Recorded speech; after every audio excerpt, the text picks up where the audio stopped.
All right, hit the button. We all know what happens. We just have to wait. Yeah. Watch It my didn't look Niners a. and the Jets. I was gonna say you're not even gonna pay attention tonight. I know that. I know better. Yes, you know, I couldn't find my Niners hat. I'd have it on. No, maybe it's a good thing. All right, so we are here. We are live. And so welcome everybody. It is a wonderful Monday night, and we know that Cubbie is gonna like half be here. And if you look him like if you see him kind of do one of these, it's because he's looking at the TV. And I knew full well because when I saw it was Monday night and I saw it was San Francisco, I almost went, do I need to find another person for tonight? But no, no. I said, you know what? There's nobody else to do this show with than Cubbie for tonight. So do want to thank everybody for joining us because without you, Cubbie would be watching football and I might be sleeping. That's Yeah. probably about what it would be like right now. But um I hope you're doing well. We didn't, when we were chatting here before we got started, we didn't really talk about, your weekend. Oh, Did you survive? Well, obviously you yeah. survived, but Yeah. I had another back to back. I mean, I know these guys that do three in a row, but they're not as old as I am. I had another back to back Friday, Saturday, and officiated on Saturday. And yeah, it was a really good time. Is both of them really good dancing, and except there was something I couldn't recover from. And I don't know about you, but when I get into like a hip hop vibe, like near the end of the evening, I just don't like to change up genres or change up things. I got everybody in the crowd, I got everybody on the dance floor. I mean, finally got all the kids out there. They've waited for their music all night long. And I usually tell my brides and grooms, from this time to this time near the end of the evening, it's just gonna be straight. We're gonna get dirty. We're gonna play the hip hop. Older people should have left already. And the groom and his mom came up and wanted YMCA into the hokey pokey.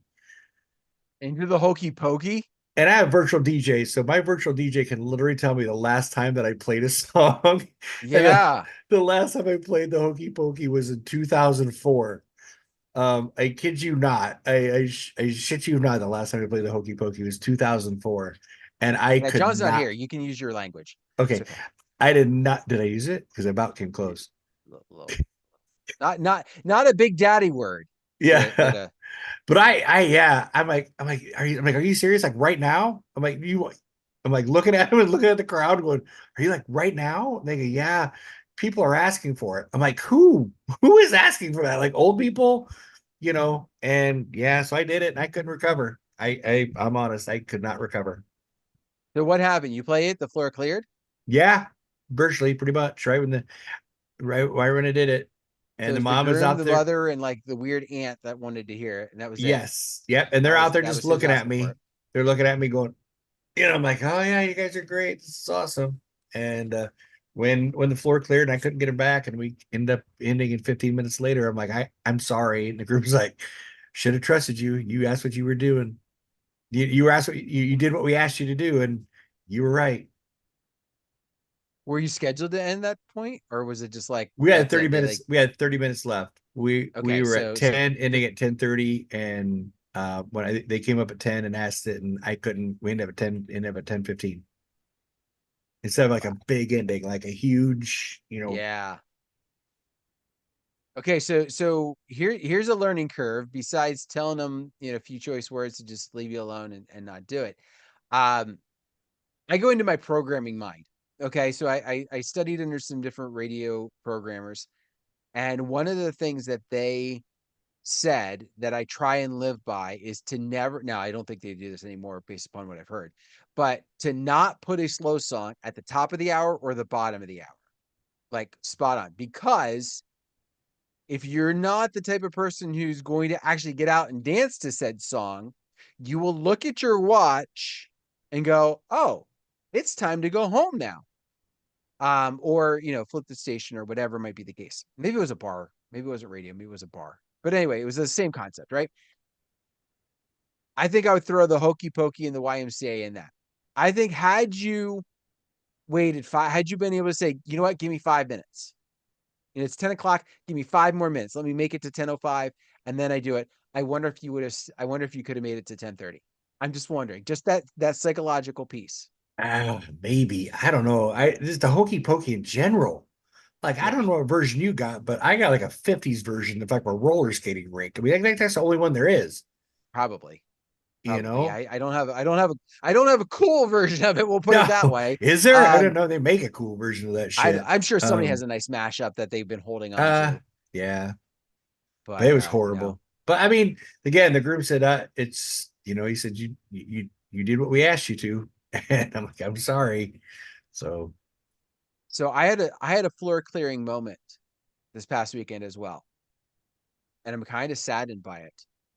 Do you want to take a guess as to the song that cleared it? It was not YMCA. It was not Hokey Pokey. In fact, it was probably a song that you would be surprised in its current state to be a song that would clear the floor. Chapel Roan, hot to go. Bingo. Too new. It's I a had a crowd. young bride. Oh, She was 22, 23. Like she was, young bride, young friends. I play it. I hear, what? And then they like walked off the floor. Now, I brought him back because Chapel Roan, I don't know if Hot to Go is technically the speed, but it was showing 140 on my BPM. So I went in to crank that and I brought him back.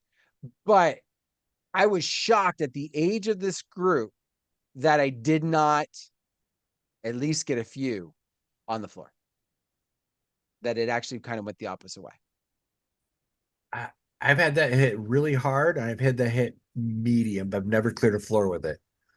Yeah. Like, it's usually, it's kind of like the new YMCA. The It is. It is. It's, HOTTOJ. you're doing the same Yeah, motions, right? Yeah. yeah. Um, yeah. And I will say this, I want to give Chris Washburn, DJ Washburn, a little shout out because it was actually because of him that I decided to give it a shot.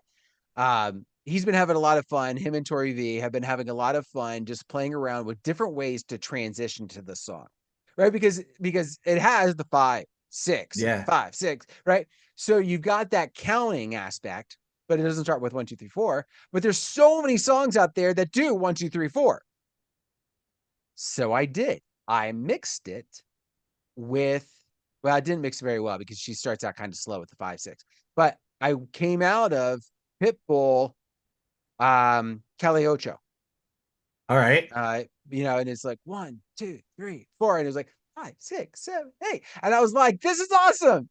I had some fun with it, so I do want to give him kudos because I think it was good. I think had it been a different crowd, whatever. But yeah, no, it just it was not good. That's just shocking. That's kind of, like I said, I've had it like really go off hard, and I've had it with medium reception. I mean, kind of like, is it too new? Is it too new for them? I don't know. And I'd held off for the longest time for that reason, right? Like it was, and maybe it's the station. Like I listen to Sirius XM a lot to kind of figure out what's going on, and they played it a couple times, but they really haven't been playing that one. They were playing Good Luck Babe, and then they've already kind of moved on to one or two other ones when I've listened. So I'm like, okay, it is what it is. Maybe it's too new, maybe it's not strong enough. But then I'm seeing like videos from multiple DJs, but a lot of them from Chris, where he plays it and he gets this huge response, and not just that, like one was a college dance. Okay, I get that, but a lot of them are weddings, and I'm like, right, let's give it a shot. Maybe I'm missing something, but either and very again, very well possible that maybe it was just this particular crowd that did not want that. I'm not going to totally write off the song suddenly, but yeah. Right, and that's gonna make you scary to play it again. I mean, you're gonna be nervous. You're gonna be gun shy a little bit to play it again, I think. Yeah, and again, I think one of the things to keep in mind is also I'm not going to totally chalk it up to the song, right? I'm making it out to seem like the song wouldn't work, and I still kind of believe with this particular crowd it may not have worked. It may just have totally misread the age and the grouping and everything else that it was. That may have been part of it. It could have also been right coming out of the Pitbull. That's a 2000 song. If I'm kind of in that vibe for a little bit and suddenly I go new, it's kind of that left turn. And if your group is not a group that's going to respond well to a left turn, there could have been that. So I'm not going to 100% play it off to that, but will I do it this weekend? I don't know. But here's the other thing. I know that because it comes in at 140, I've got some options to get ready to get the heck out of it if I need to, and rather quickly. So I think that's what I'm going to focus on is the opportunity to get out of the song if I need to, and kind of go from there. And I feel it's a short enough song too. It's not very long. It's like a 2 minute. Oh, I wasn't even going to play the whole thing. Yeah. Well, I mean, had it worked well, then I may have. Um, but I think by the second chorus, I was mixing out. Second chorus, I think I had the first part of Crank That playing underneath. Ah, So, but you ever roll out a Shabuzi? Tipsy? what's funny is I have only played Shabuzi once. Really? Yeah. I haven't really had requests. I haven't had any requests for it. Um, and I like it, but I think about like the dance aspect and I'm not getting a lot of that. So it's more of a sing along and I get that. But it's like, okay, now where do I put this?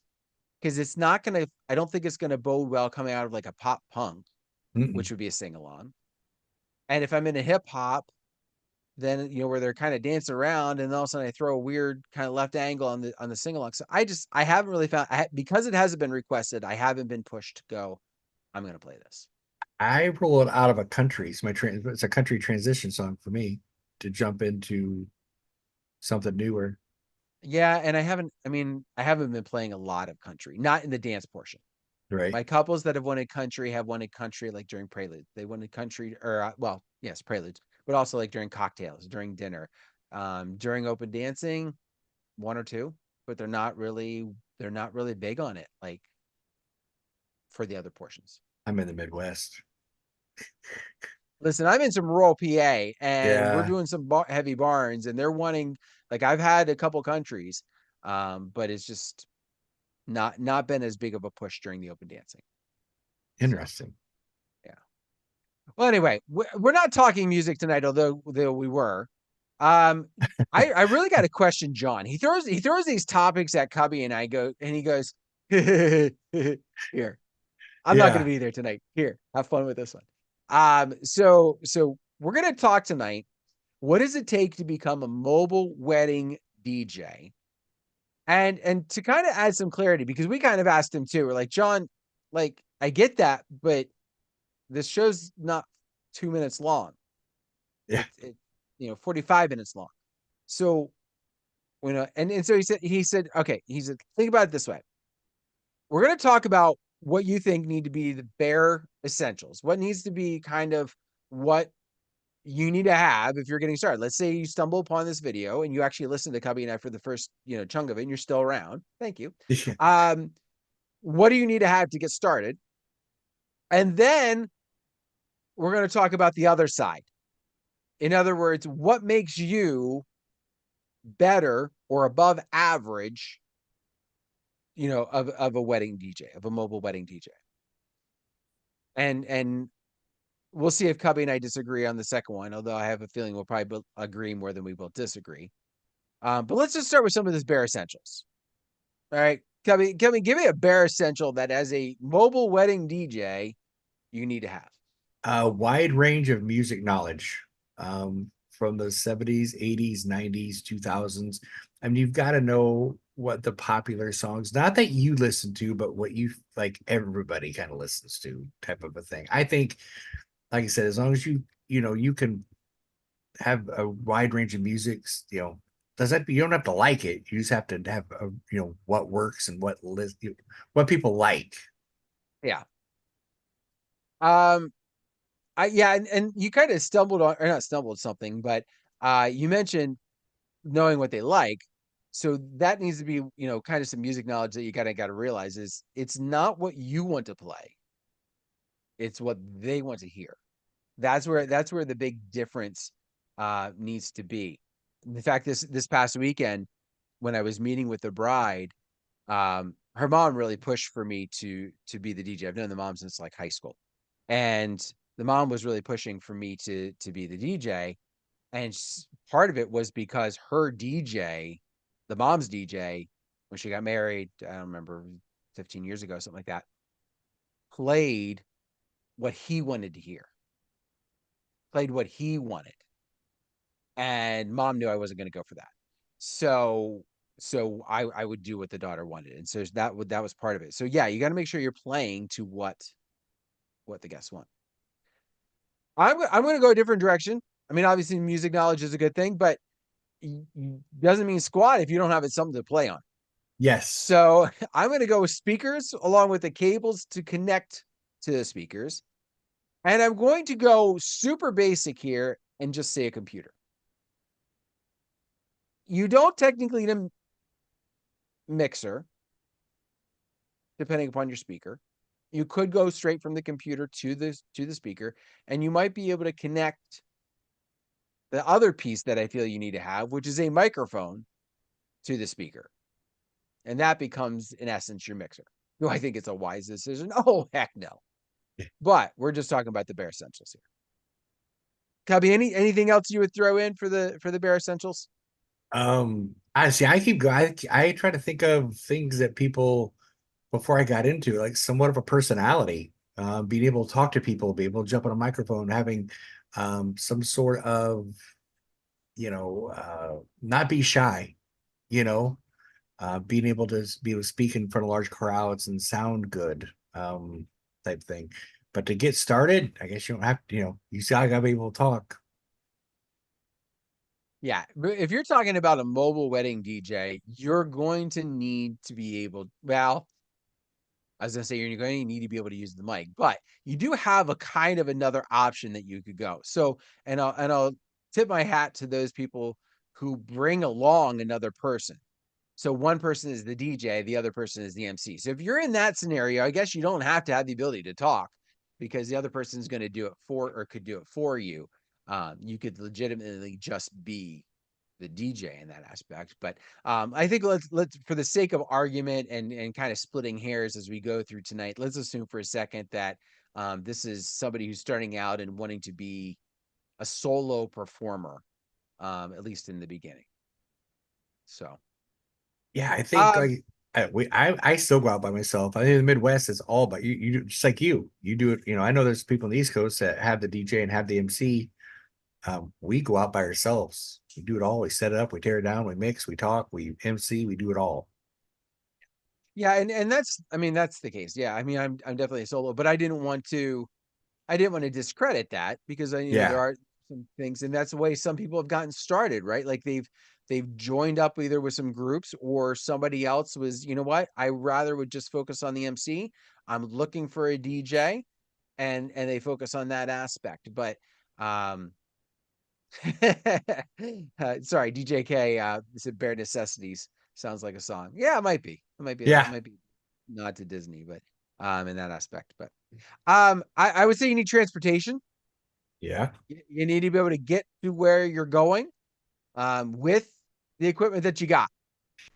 So if you are wanting to have a large setup, then you're going to need a large thing to carry it in, whether that is a trailer, whether that is a van, whether that is a pickup truck.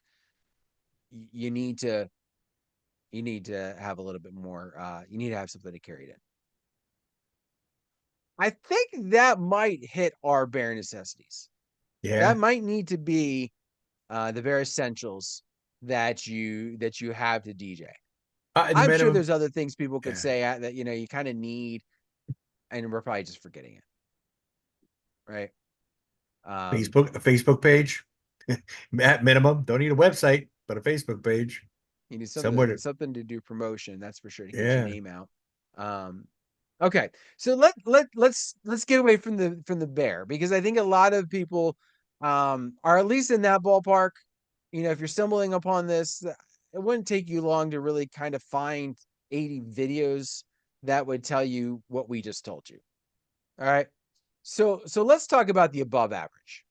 All right, let's talk about what you need to be above average. Cubby, where should we begin? Oh man. So many Look, different he's looking ways at the to football score. go. Did you see that? Huh? He looked at the football score. Did you see No, that? it looked at my wife. It's a commercial now. Okay. My wife's up there doing something. I don't know. Uh, wow, something be great.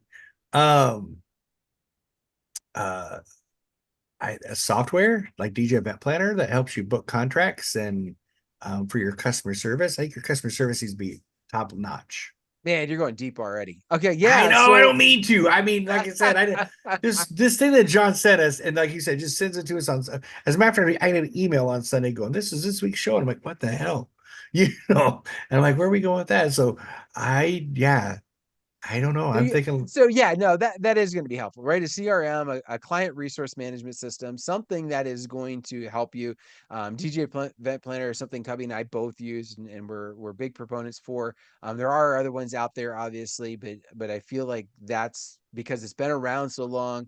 It's really kind of crossed a lot of the T's and dotted a lot of the I's that need to be in place to be able to use it right out the gate and have it cover a lot of the things that you need.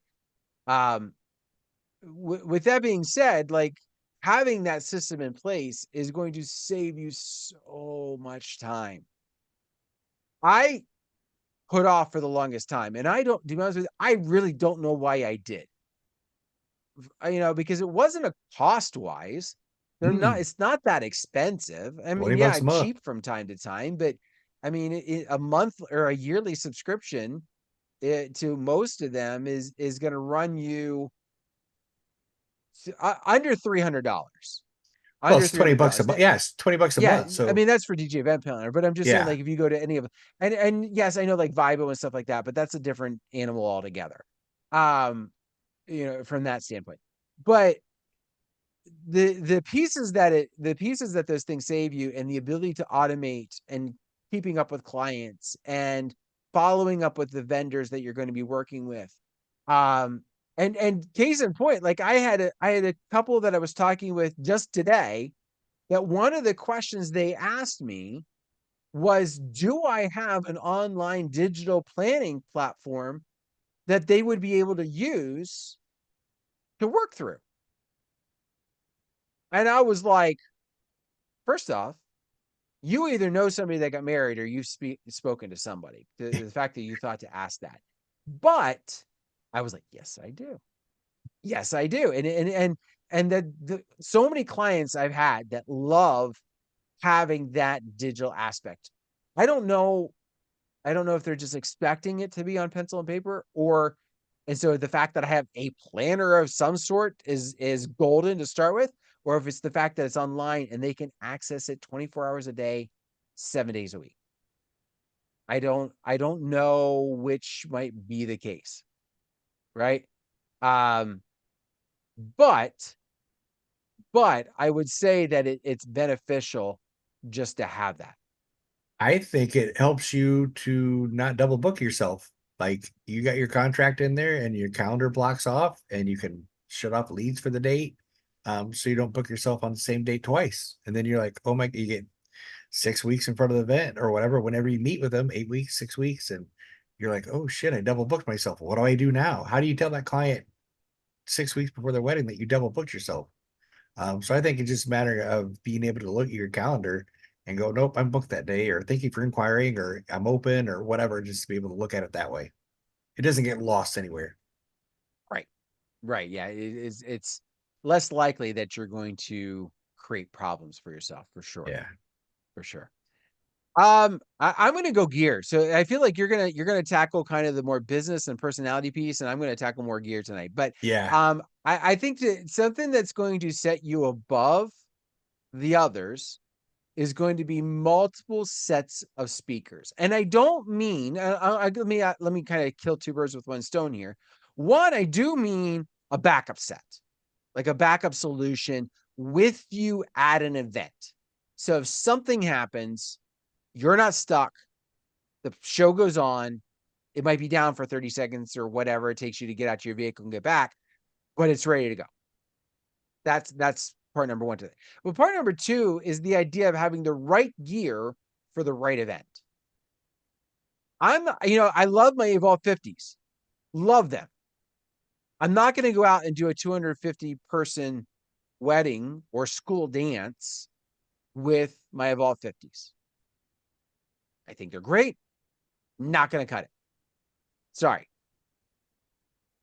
So having the right gear allows me to step it up and do a wider arrangement of events, of sizes of events. right? I'm still not going to go out and do a festival with my set of subs and tops, but that gives me more power for those bigger events or those events that need that extra oomph. So that's my piece. Multiple speaker sets. And What's like your you next said, one? backup microphones and backup, like just backup cords. Backup gear. Just Yeah. backup gear. Like have all sorts of backup gear ready to go at the worst possible moment. Yep. What else? Education, trade shows, watching, maybe not our show tonight, but other educational shows. I'm kidding. Hey, Hey, I know. But yeah, as much as you can soak in and then apply what works to you or for you in your market. And that's a big thing. Not everything works in everybody's market. So knowing what works for you, but knowing that you could do it if you had to, it change up or whatever. But I think education's huge, and mic training classes, if you can get to them, or anything that's available, any trade shows you can go to that might be local and you can get education off of. And there's thousands of resources, like you said, through YouTube videos with some great people. absolutely, absolutely. And the thing that I would step kind of up a little bit, just like kind of the philosophy of buy one cry once when it comes to like your equipment and I realize when you're first starting out you don't have the funds to maybe do that, but if you can, like I would make sure that you've got the ability to kind of spend on that. I would do the same for education. I would do the same for education. It's great to be able to have the free stuff. Like we love everybody that tunes into us and doesn't have to pay a dime other than to us to be able to be a part of this show. And those of you that are in the chat, those of you that watch these after the event, that give us feedback, because hey, you're out walking and you listened and then you tuned in and said, hey, that was very cool, or can you explain this? I don't understand it. We love the fact that you're willing to do that. However, workshops, hands-on events, those types of things typically cost. And so that's why those types of things are typically more expensive or are typically better because there's a cost involved and the people put forth this effort and they make it.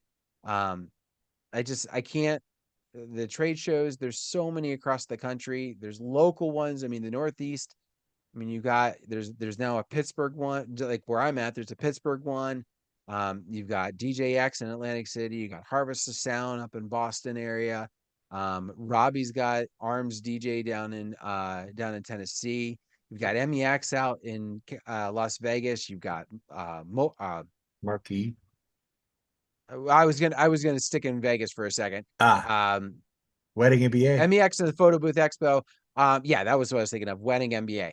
That was the one that's going to be out there. You've got Marquee in Chicago with KC. You've got Midwest DJs Midwest Live. DJs Live.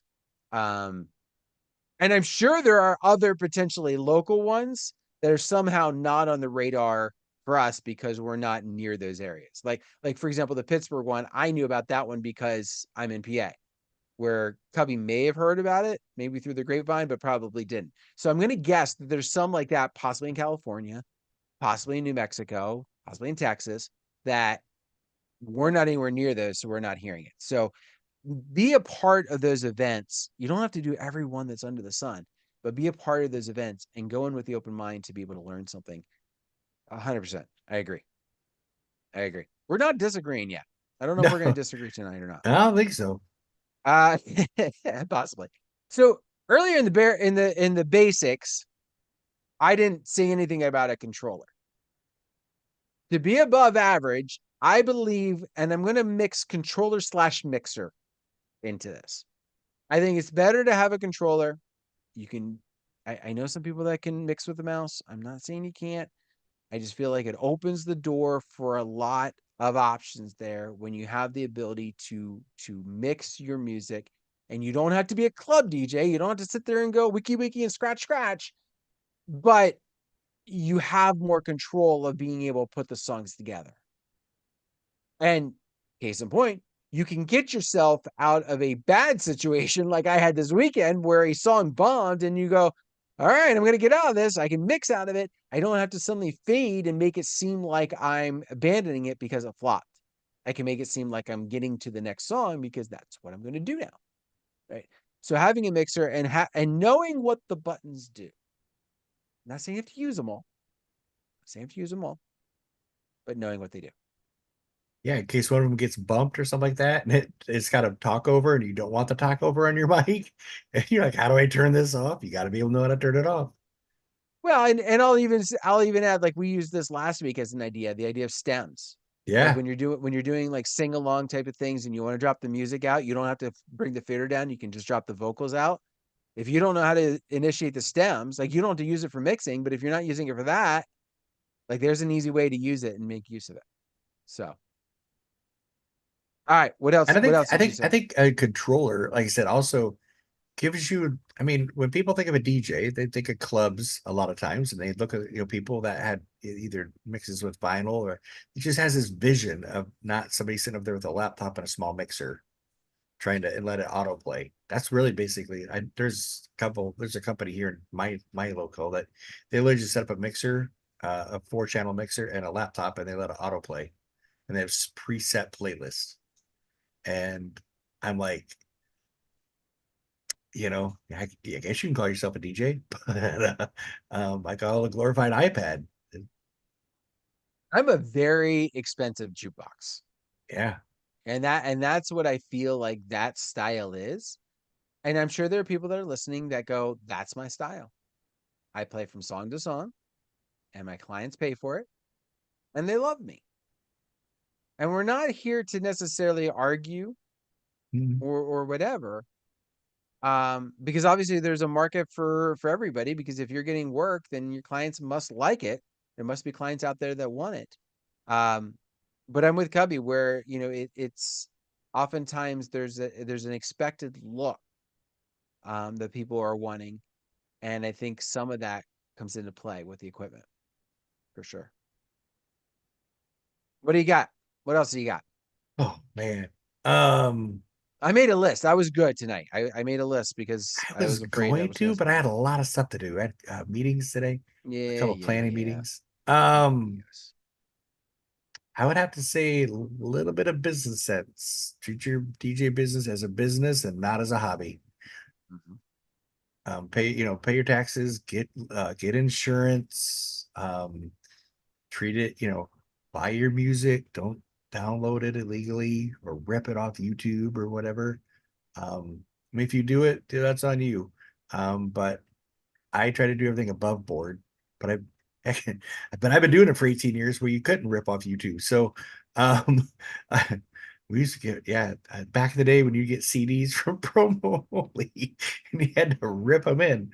So, but yeah, I think treat your business like a business and not a hobby, and it'll take great care of you.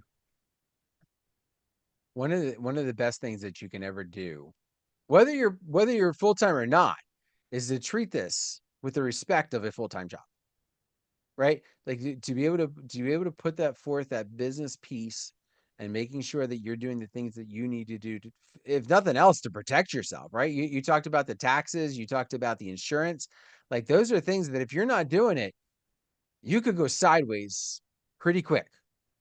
Um, and especially if you're not treating it like a full on business, there's nothing to protect your family, to protect your stuff, because you're not taking the steps to do that. Um, so I would stress that it's important to have those things, as aggravating as they might be to pay, as frustrating as it might be to pay. And I have a case in point. I've got a window, actually a browser window right now, sitting for a song that my couple wants for this weekend, and I don't want to have to buy it because it's T Carter music. No. And for those of you, yeah, as soon as I said it, Cubby was like, "Oh, I know who this is." Um, for those of you that don't know, T Carter music, um, is one of those very specialty performance artists for weddings, and they sell their songs. But you're not getting it for the Amazon $1.29. Mm-mm. I've seen them everything for, $5 to $10 for a song. And they'll also send you the sheet music and everything else. But I don't need that. I just yeah, I don't need it either. And so it can get very frustrating in that aspect, to have to pay that. But it's you know, unfortunately doing what should be happening there. and they create those mother-son songs and those father-daughter songs and those songs that when somebody Googles mother-son song, they're like the top, and you're like, duh. Dang it. Yeah. Yeah. It's there. It's a pain, but it's there.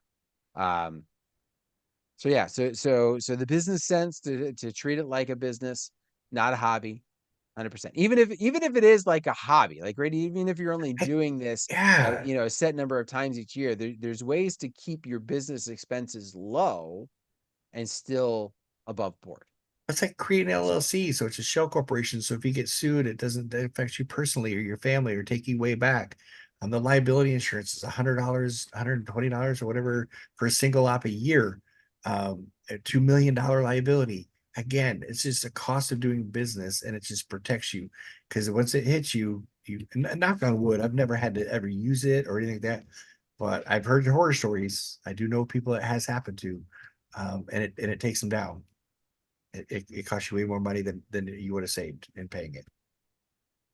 yeah, I will say, and I'm gonna place a little like asterisk with something you just said. This is maybe where you and I are gonna disagree. So you talked about the LLC. Yeah. I'm not an LLC. Ah, I'm a sole proprietor. And I know you can be an LLC sole proprietor. I've never filed the LLC part. I've kept the sole proprietor. That's the way I have it set up with the bank, and I have everything else. I have the liability insurance. I have all the pieces in the puzzle. I just don't have the LLC set up. Um, I looked into it a couple different directions, and for a single operator such as myself, there I've seen differing answers. I've seen where, yeah, it can protect me, but I've also seen where as long as I have my insurance and there's other things up to date, they're not really going to be able to do things to me and my family unless I'm just a stupid idiot, right? Like unless I'm gross negligent on something, and I'm but if I'm doing the things I should be doing, like my business is going to absorb that, not my personal. That then again, I'm not official. That's based upon what I was being told by people. Like I reached out to my accountant and was like, "Hey, I got a question. Like, should I really be kind of looking into this?" And she was like, "Well, I don't know. John and I have talked back and forth about this different times." And he said, you could do it, you can't do it. You're probably in the same boat either way. So, um, because it's me and that's it. yeah. I'm a multi-op, so Yeah, different story. yeah. Big time different story because you have no control over those guys Man, if they one of the or edge of wasting the money. speaker. Yeah. What's that? I'm I going back to gear. I think you need to have multiple wireless mics. Now this could be this. I was hoping you're going to disagree on me on this one. Why? Um, I'm a big proponent of at least two wireless mics for a reception. Right now, some of it goes into that whole having a backup. And I've seen some DJs who have like a wired mic that they have on either a gooseneck or attached to a stand next that's part of their system, something like that. So they don't necessarily need another wireless microphone there because that microphone doesn't go anywhere. And when they step out, they use their wireless mic. Okay, I get it. I'd rather have, if I'm going to have that gooseneck setup, I'd rather have a wireless mic on it because, and I'll use where this has come in to help me. I don't even know what happened. I gave a couple the wireless mic that I use for my clients. Handed that to them. I had mine. Do my introductions. They go to talk. I'm looking. I have my mixer. Everything's good. Everything's open. They go to talk. Nothing's happening. Just they're I'm like I'm like hit the button like twice. The heck? So I just walked up. There you go. Took it back. Gave them that. It gave me while they were doing their speech, it gave me 20, 30 seconds to mess with. I don't even remember what was wrong. I still don't know. I probably knew at the moment. I don't remember to this day what it was, but it gave me an opportunity to make that switch. Uh, had I only had the one wireless wireless microphone, I would have been stuck either figuring it out or going, by the way, would you come over here to the DJ system? I need you to use this wired mic over here. Talk right into So I here. think having multiple wireless ready to go is important. Is important. Do you have another one, or should I keep going? You better keep going. Okay, because I got I'm again, not a good. I got more gear. I'm a big proponent also. If you want to set yourself above, I talked about multiple systems. Part of that multiple systems should be where you have, again, we're talking mobile wedding DJ. You need to have a dedicated ceremony setup. Now, I belong to a philosophy where my ceremony setup is probably as complicated as some people's reception setup, maybe even more so. Um, you don't necessarily have to go that route. I'll make an argument that you could and should, but that's a different story. We won't get into that argument tonight. But having a dedicated ceremony setup, I think, is key because you, in my viewpoint, do not have downtime from the ceremony to cocktails or reception if it's not planned in there, right? Unless they have somebody else covering those moments, you need to be ready to go. And you shouldn't have to beg from Peter to pay Paul. The idea of taking from your ceremony rig to make sure your reception rig can actually happen. I don't understand that philosophy. I don't understand why people do it. Outside of, well, I guess I didn't have to buy that extra system. Okay, but having that extra system in essence, it ensures a more seamless flow. And here, I'll give you a little secret for me. That system can work as my backup if I needed it to. If I was stuck in a situation, that backup would save me to no end. If everything my reception rig went kaput, I've got the backups, but a ready to go backup for a complete system is my ceremony. So There's something going on in the chat. I was looking there.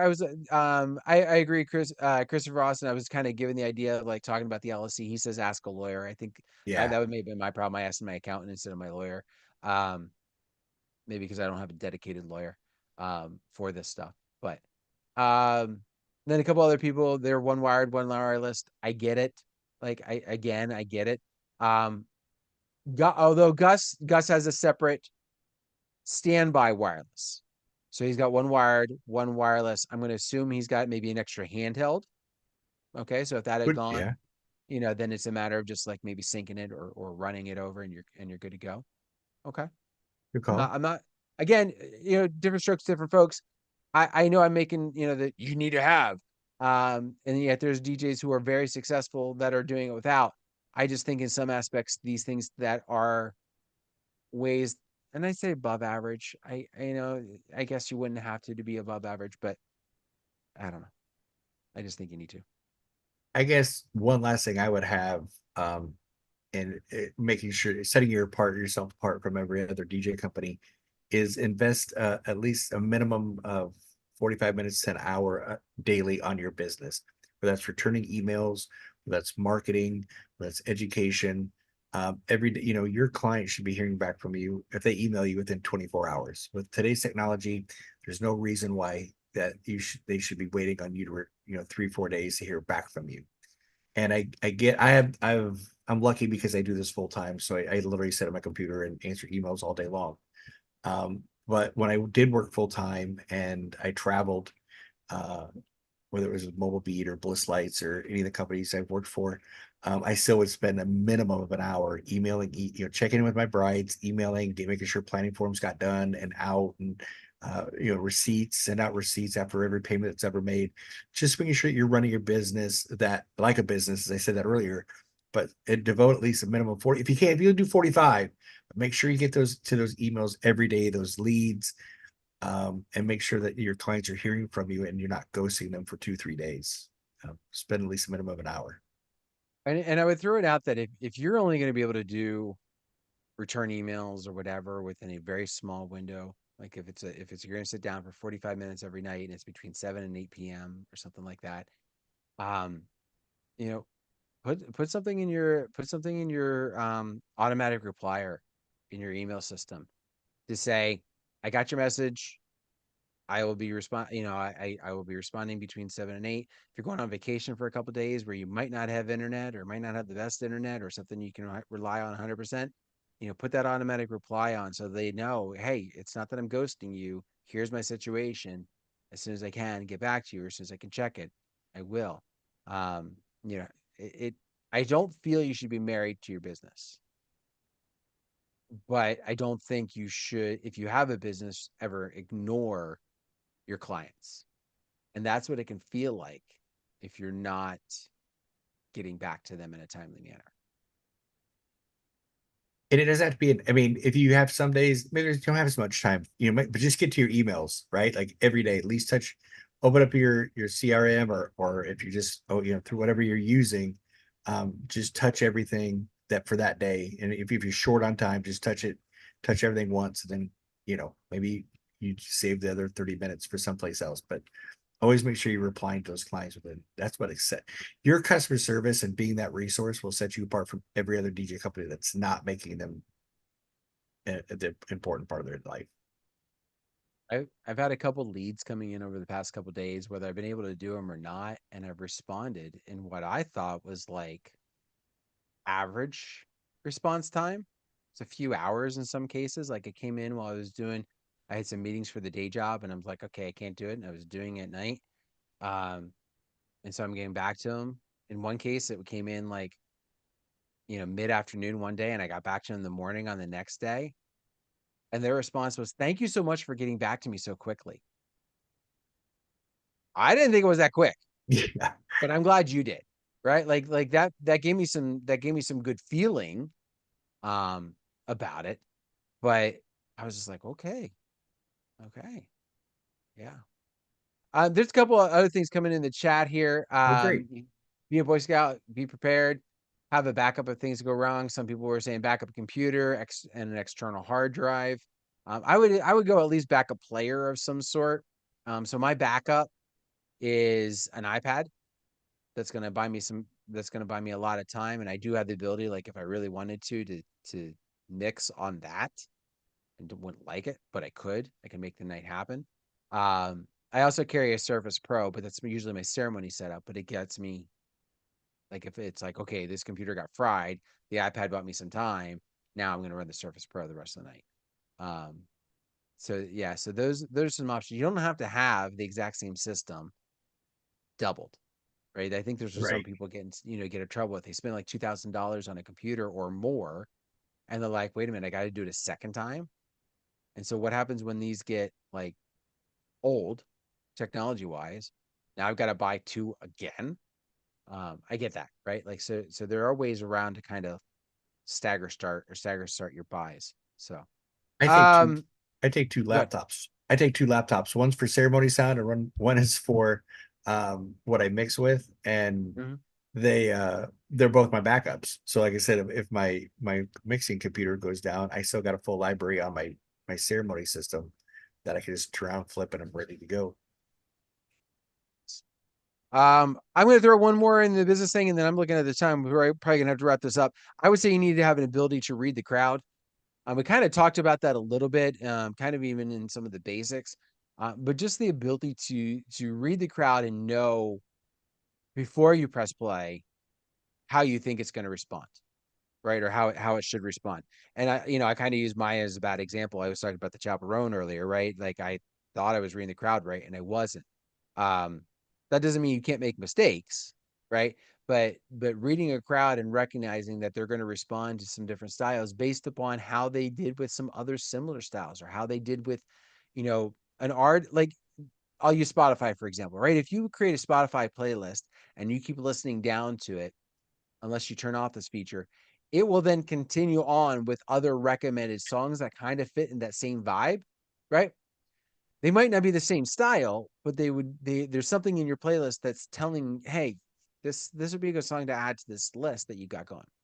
Um, that's kind of what you want to do with your music. But it doesn't mean you have to be the same style, but something that would kind of go, yeah, this fits tonight. This fits with this crowd. I think that can be a good thing to do as well. So, anything else you want to add before we duck out? Have fun, man. Have fun. Oh yeah. It's the How do we best. totally skip that? Like that should be number one. It's the best job in the world. It's a It party is. every Saturday night. Some are better than others, but there's still a party every Saturday night. And that is, I think, where some DJs also lose what they're doing. They focus too much on the money aspect or too much on the business aspect of the night and forget about the fact that this is just a really fun job. It really is. Like they pay me to do this. Yes. Yes, they do. I pinch myself. Don't do that. That hurts. Well, somebody's got to pinch my butt, so I figured it's got to be me. Fair enough. Fair enough. I really don't want to go there tonight. Okay. So on that note, I do want to remind everybody that coming up here in just a little bit, we do hanging with, I think it's still hanging with Boston John. I think it might be hanging with Howie. But here's the deal. You go to djntv.com/chill, and that is where you can check out the chill room. They're gonna do a little bit of a piece, they'll record it. You can hang out, you can watch it like this, but instead of on YouTube, it's over in the Zoom room. And then after that, they shut it off and then they just hang out and chat and talk and have a good time. That's coming up next. Tomorrow, DJ Chips with John. So he's got his video to drop. Tomorrow night at 9 is going to be a best of Ben Stowe show. There's the Tuesday night music show. Again, back in djntv.com/chill. That's at 10 tomorrow night, 10 Eastern.